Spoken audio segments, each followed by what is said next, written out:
Favorite era at the Comedy Store? It's right now.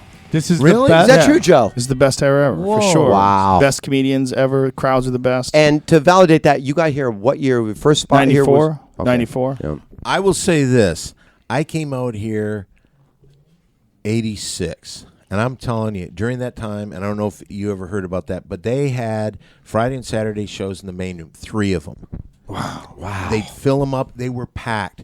The original room, 2 of them. So those for 5 shows right there. That's then one amazing. upstairs in the belly room. And I do remember this. I first come here, one of the first things that happened, Eddie Murphy was coming here all along, putting together Raw. So he's working out every night. And literally, if you were a fan of comedy, I remember What year was this? 86. 86. Yeah. Oh. First night he went on stage. He said, I'm doing a new special. It's a follow-up to Delirious. And I'm just like, and he starts doing a couple jokes. And he goes, that's all I got now. And it was like less than 10 minutes, and then he was gone. But you watched it build into what that, and for a learning experience, that was the greatest thing ever. Yeah, well, the comedy is interesting because it doesn't, like a lot of comedy doesn't hold up. Like if you go and look at comedy from like 1986, like a lot of it today just doesn't translate. Yeah. It's not Do you think the same Delirious impact socially. translates? No, I don't. Well, you I said don't. faggot every It other doesn't. word, Yeah. right? It's It very doesn't. homophobic. It's secular. I mean, a lot of the impressions and in my opinion, a lot of impressions and bits certain do, but a lot of them really alienate. And I was raised by lesbians, so a lot of it I watch now into my 30s and 40s. It's a different style. I wasn't around. I wasn't around in '86, but I showed up 8 years later, and it was crazy how much different this place was 8 years later. Because it when was I nothing. came in, it was a bomb had went off. Yeah, exactly. And I always equated that bomb to Kinison. I felt like when Kinison left the store and like cleared out and then wound up dying. Like I came here after that was all over, so there was no like big name comics when we were here in the '90s, like the early '90s. Right. Okay. I mean, it was like then Martin Lawrence really hit, and Martin Lawrence really hit like right around my first year here. He would come in and do these main room shows and just crush. Like people forget how good Martin Lawrence was. Did you see Sam ever? Never live here, but I saw him live in Boston. I saw him live in Mansfield, and I saw him live on the Cape. I saw him live 3 times. I literally think 2 or 3 he is times. one of the greatest comics ever, just because of his background as a minister and all that. Oh, for sure. He could control that whole room. I remember one time there was a Pauly Shore had a big show on New Year's Eve one year, and in that show was Tommy Chong, Pauly, and Sam, and they did a show here the day before New Year's Eve. And he came out there, and at first Sam was pretty fucked up, and he's going out there and he's trying, you're going to make me work tonight. By the end of that, I've never seen a better set. That guy was freaking amazing. He was he's on my Mount Rushmore for sure. Is he? Well, yeah, and he's like deservedly it's so. like Richard Pryor, Kinison. I think Carlin for me. I would go with Hicks is on that Mount Rushmore for me. Just feel like the way he changed comedy and changed people's perceptions. Chris Rock, I think, is on the Mount Rushmore. You know what's sad about the Sam thing, though? There's so many people now that never really saw him. And even on the national TV things he did, like, he was never spectacular on Letterman. He was never spectacular when he was the comic on Saturday Night Live. It was But like, his HBO special was pretty his spectacular. HBO was great. The Rodney Dangerfield Young Comedian specials were spectacular. And his Louder Than Hell cassette. Yeah. They wouldn't even make it a CD because it was so homophobic. Is that true? Yeah, Warner Brothers never That's really never true. released it on Really? CD. Is that it? But that's the reason. I've looked for They that never released it on forever. CD. Wow. Can I just say, one of the best sets I've ever seen, Joe, where I felt like that's the closest we'll ever get to Kinison, was when you, me, and Ari did Toronto. Do you remember that? Ari popped in, and I've never seen first of all, it's this giant theater. It's like Messy Hall, and I mean, like, I remember Ari walked out, and you thought I introduced Coldplay. That's how fucking nuts the crowd went, and like that was just Ari, and Ari crushed. And then I brought up Joe, and man. Dude, you hit, because it was like the big UFC fight was there. It was George St. Pierre in that giant fucking arena that they had stadium, and it was just packed to the gills. And it was one of the best sets I've ever seen. Like, I remember saying, like, I felt like that's what, when Kinison was hitting, what that was like. The energy in the room, the way this old theater was shaking.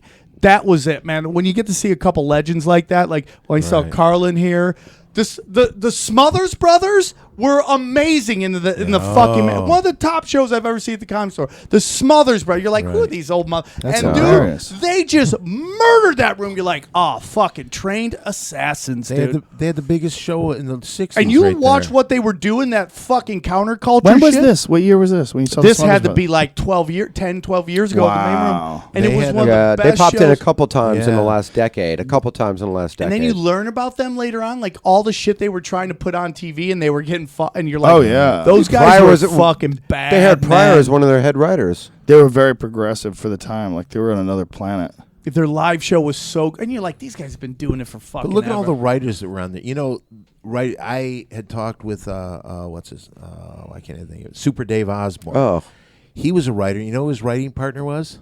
Who? Steve Martin. Wow. And they were writers on that show together. And it was just like Rob Reiner was a writer Oh on my the God. Smothers Incredible. Brothers. So it's like really, really a great comedy. I think when you see someone on the road, like if you go to see someone on the road, you get to see like they're like one of the things we see each other a lot. We see each other working on stuff, but we don't see like the full thing I together. never get Yeah. to see that, and I always love watching people work. Like I got to go work with Ari when he played La Brea, and I was like, or Brea, La Brea he played the street. Yeah. Brea. It was just fun to watch him work because it's like his crowd in a new in a different environment. Well, there's also like you catch things in like these stages of your act. Like if you do a special every 2 years, like the beginning couple of months, it could be a little shaky here and there. You got a lot of new material rocking. Some of it's tight, some of it's clunky. You might come out bad one night. You know, you have to throw the shit out and make new shit, and then you're still doing shows.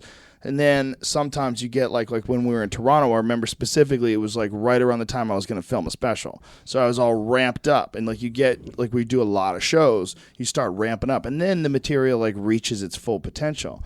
But it's one of the most vulnerable things about stand up is that you have to constantly reinvent your It is material. the only Constantly art where you have to get better at what you're doing in front of a live audience. Yeah, and you have to throw away all your best stuff. Like it's not like a band that So makes hard. amazing songs and they can play them forever. Do you ever do the classics occasionally here and there? Be like, I'll here's say a I have classic. done it before. Like if somebody requested it, or if it came up, or if it was I'll even say there's like a bit off my old special that dealt with this, and I'll do it for a goof. But mostly it's gone. You know, like I haven't done the Bruce Jenner thing since the special. It was a you know, great bit. one of your old bits that I love. I think about it not all the time, but only when I'm jerking off. But no, I'm kidding. That you have that old bit of when you're hucking in the plane, where you're like, and then pussy's better. Oh, You know? Oh, dude, yeah. that was when you finally and I just first time I heard that bit, and I'm all so wrapped up in that story, and then at the very end you go, pussy's better. It is I a go, great bit. I literally go, wow. I got to start working hard. I literally was like, I got to start working harder. Like Wow, that when was- you said that, I was like, wow. That was based off a real experience. I Yeah, had with the yeah, and Blue that's what's Angels. beautiful about that. Yeah. Yeah. Now let me ask you this: Pussy's great. Crushing in front of a room full of fucking strangers. Depends on how horny you are. I mean, I've done some crazy You shit, can dude. crush on stage in a room full of strangers a lot, and then you get kind of used to it. It's really fun and everything. But if you were also super horny at the time, and someone said, "Would you rather crush on stage tonight or smash a 10?" You'd be like, "Fuck this show." Yeah. Right? If you get For really sure. horny, it all depends on what you need. But also, if you're used to having sex with the same person and it's boring, and you're not taking any chances anymore, You're not getting any stage time. and then you don't go on stage, and then Yeah. you watch someone go up and they're kind of having a mediocre set, and you're like, God damn it, I could smash right now. Yeah, Who right. has Smash. killed in the last few years that you've looked at and thought, my God, this guy's great? Diaz hits notes that I think I would say to this day are the highest notes I've It's ever so seen. hard to follow. You Well, gotta his- stay in that pocket. And you have to Can't- do it you all gotta the time. just don't enjoy you? it. No, I do. I take him on the road with me, but I enjoy him.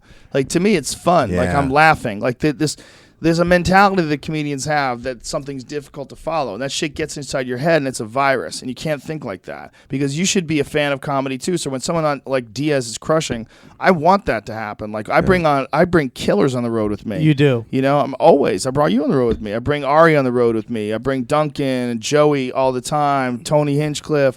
I bring Ian Edwards. Destroys. great. Destroyer. He's one of the best comics in the world. One of the best. Segura, Kreischer. Yeah, Segura. I've brought all those guys because I like comedy. I like watching people kill. I don't want anybody to not do good. And I want them to do great. I when I book a show and I'm like, oh, I'm headlining somewhere and they let me bring people, I always think about, because the one thing I always liked about when you brought people was like, when you put up Joey Diaz, Ari Shaffir, me, whoever, you don't have to worry about people going, after, because everything's been like, any of the taboos have been just fucking kicked out the door, you know? Yeah, demolished. So sometimes I do these comedy clubs on the road, and they put guys with me who I like comics to work, so I love giving people chances. And sometimes, you know, there's some really funny guys who can't get to headliner because they don't have the credits. They should be headlining, so they get put with me, and they're fucking funny, but their act doesn't fit my act. Right. I would rather have a bunch of darker dudes, kind of crazy guys going up before me, so when I go up there, I can just hit my stride instead of having to recalibrate back to these guys. Because these dudes are like, in Tampa, they always have these funny fucking features, and I love them, but it's a different style. They'll be like, my kids are crazy, and I'm like, that's not what I'm talking about, you know? Well, especially when someone's like a middle act and they're really squeaky clean. Or there was this one guy that was a comic for a long time. He used to do this. He was on this tour called Funny People of Faith. Oh my God! Oh my God! He was doggone it. You he guys. was The oxymoron tour. He was so bad. They would play these clips, you know, how the improv plays clips of people coming up next week. Right. And he would play clips, and you would be like, oh my God. You could smell the madness right through the video. It's just madness, a crazy person. And that guy had to make his way up through the ranks. So imagine if that guy was the middle act, and he's talking to you about his belief in Jesus and all this crazy shit, and he's trying to be funny, but it's all like really hackneyed stuff about how men have terrible memories when their wife's talking to them. My memory's great unless my wife's talking to me. So bad. I'm You're on stage talking about eating ass. That's my opener. Going crazy, and I mean, it's just you can't work together. You would have to do so much work just to get them out of his mindset. I always think comics break down into two groups, and I mean, you know, they can blend up, but I always think and neither one's better than the other. You know, I prefer one over the other. And when they're clowns and shit talkers, like clowns just want to laugh. They just want you to laugh. Now, that microphone sucks. Yeah, you got I to know. stop holding it. Okay, I'll Every do time this. you move around, you hear it. By the way, I've been telling him that for 6 months. Stop Yeah. doing that, man. You, just crunch the stats. Now the whole you show is put it like, in the like thing. you're hearing like crunch. Now you put it in the Could I thing. just make a quick Yeah. statement before you finish your story? I say this on every podcast I'm ever on. I really do love Ari Shaffir. Okay.